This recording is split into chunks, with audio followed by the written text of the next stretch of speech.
Le gouvernement du Canada est déterminé à assurer une migration ordonnée dans le cadre de laquelle des réfugiés authentiques, soit des personnes qui ont une crainte fondée de persécution, obtiendront la protection du Canada.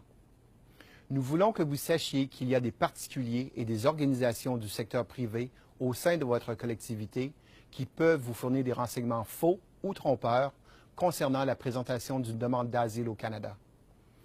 Le gouvernement du Canada n'a pas un programme spécial au moyen duquel il accorde le statut de réfugié à des personnes aux États-Unis qui détiennent actuellement un statut de protection temporaire ou autre. La présentation d'une demande d'asile ne signifie pas une entrée assurée au Canada. Le statut de protection temporaire aux États-Unis ne donne pas droit au même statut au Canada. Toute affirmation selon laquelle le statut de protection temporaire aux États-Unis s'applique au Canada est fausse. Si vous traversez les frontières depuis les États-Unis vers le Canada, à un endroit autre qu'à un point d'entrée, vous enfreignez la loi et vous pourriez vous exposer à des risques. Vous serez arrêté par des agents de la Gendarmerie royale du Canada ou par les forces de l'ordre locales qui vous conduiront devant un agent de l'immigration à un point d'entrée. Une vérification préliminaire approfondie sera effectuée, ainsi qu'une vérification de vos antécédents judiciaires, des contrôles de sécurité et un examen médical.